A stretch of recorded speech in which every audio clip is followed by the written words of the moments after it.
হাত দেওয়া তো মানে বডিতে টাচ করাটা, মানে হাত তো ধরতেই পারে, মানুষের সাথে হ্যান্ডশেক করে না। হ্যান্ডশেক হ্যান্ডশেক না, হ্যান্ডশেক। কেমনে তুমি বিয়া দিবা? হাবিবার বুন্দির বিয়া তো সে আগে থেকেই হয়ে রইছে। কি এর বিয়া হয়ে রইছে? বড় কাবিন আছে? কাবিন নামাটা আমার কিচ্ছু নাই। তুই যাই দেখো, তুই না পারলে আমি কম বলবো। আর না থাক, তোমার কোন লাগবো না, তুমি কইতে গেলেও আবার শরম পাইবো। তুই ক। আচ্ছা ঠিক আছে, আমি দেখি করে পাই কিনা। খারা খারা খারা খারা অনেক খারা খারা। জাহিদ, নাহারের বিয়ে ভাঙছেন। আমি নাহারপুর বিবাহ ভাঙছি, আপনি কি ধরনের কথা বললেন? আমি তার বিবাহ কেন ভাঙতে যাবো? নাহারের বিয়ে তুই নাই ভাঙবি, তাহলে পাত্র পক্ষ নাহারের যে পেল না কেন? তুই কি মনে করছিস? কিচ্ছু বুঝি না, সব ভালো করে বুঝি। আর এটাও বুঝছি যে তুই এবার আমার বিয়াটা ভাঙবি। আসলে আমার বাপরে কইতে পারবি? আমার বাপের কাছে যায় কইতে পারবি যে আমি নাহারপুরে বিয়া করবো? হ্যাঁ, পারলে চল আমার বাপের সামনে যায় কর। আর যদি না পারো তাহলে আমার সামনে থেকে ফোট, জীবনে আমার সামনে তুই আবি না। একবারে বিয়া তুমি করলে গোষ্ঠে একটা সর মারবি। তোমার হাতে কোনো প্রমাণ আছে যে তুমি জাহিদের নামে আন্দাজ একটা কথা কইলা? আমার কাছ থেকে মুনি আর সিনা নিতে যেতেছে। তোর মা ছিল, তোর গর্ভধারিণী মা না আসবো, তার উপরে রাগ করে থাকিস না। এক পাতিলের সংসারের পরবর্তী পর্বে কি হতে যাচ্ছে, কবে আসবে ও কখন আসবে? পরবর্তী পর্বে কি নতুন কোনো ঝামেলা, ঝগড়া কিংবা মারামারি হবে, নাকি সামনে আসতে যাচ্ছে নতুন কোনো কাহিনী? মোশাররফ করিম ও তার পরিবারের মধ্যে কি আবারও কোনো নতুন সমস্যা তৈরি হবে? আর আগের ঘটনার পর এবার গল্প কোন দিকে এগোতে পারে? আজকের ভিডিওতে আমরা এগুলোই জানব।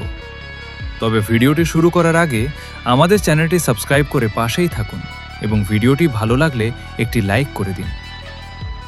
বন্ধুরা, এই নাটকটি মাছরাঙা টিভি ইউটিউব চ্যানেলে প্রতিদিন 9টায় আপলোড করা হয়।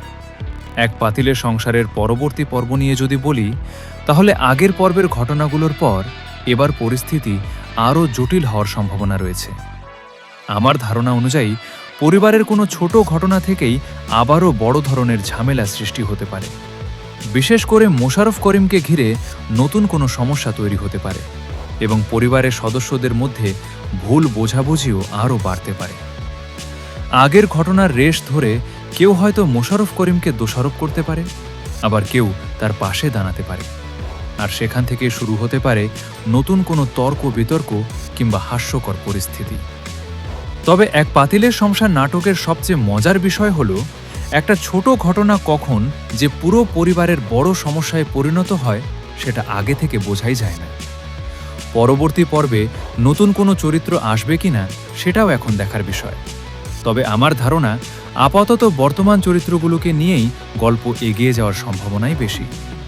আর পর্বের শেষের দিকে হয়তো এমন কোনো ঘটনা দেখানো হতে পারে যেটা দর্শকদের অবাক করে দেবে, এবং পরবর্তী পর্বে কি হতে যাচ্ছে সেটা জানার জন্য সবাইকে অপেক্ষায় রাখবে। অর্থাৎ পরবর্তী পর্বেও ঝামেলা, হাসি মজা, ভুল বোঝাবুঝি এবং নতুন কোনো টুইস্ট সবকিছুই থাকার সম্ভাবনা রয়েছে। আমি জানি আপনারা অনেকেই এক পাতিলের সংসার নাটকটি খুব পছন্দ করেছেন এবং পরবর্তী পর্বের জন্য অধীর আগ্রহে অপেক্ষা করছেন। তাই চিন্তার কোনো কারণ নেই, নতুন পর্ব খুব শিগগিরই আপনাদের সামনে চলে আসবে। আর আপনাদের কাছে আমার একটি প্রশ্ন, এক পাতিলের সংসার নাটকে আপনাদের সবচেয়ে বেশি কোনো চরিত্রের অভিনয় ভালো লাগে? আপনার পছন্দের চরিত্রটির নাম অবশ্যই কমেন্ট বক্সে জানিয়ে দেবেন। আমার ব্যক্তিগত দিক থেকে মোশাররফ করিমের অভিনয়টা অনেক ভালো লাগে। আমি জানি হয়তোবা অনেকে মোশাররফ করিম আছে বলেই নাটকটি দেখে। আপনারা কি বলেন? সবশেষে এতটুকুই বলবো, এক পাতিলের সংসারের পরবর্তী পর্বে নতুন কি ঝামেলা, কি কাহিনী কিংবা কি টুইস্ট আসতে যাচ্ছে সেটা জানতে চোখ রাখুন পরবর্তী পর্বে। সবশেষে এইটুকুই বলবো, কোনোভাবেই পরবর্তী পর্ব কেউ মিস করবেন না এবং পরবর্তী পর্ব দেখতে চোখ রাখুন মাছরাঙা টিভি চ্যানেলে। এবং আপনি যদি নাটকের পরবর্তী পর্ব নিয়ে আমাদের এমন আরও আপডেট পেতে চান, তাহলে আমার ফিউচার ইসলাম চ্যানেলটি সাবস্ক্রাইব করে পাশেই থাকুন।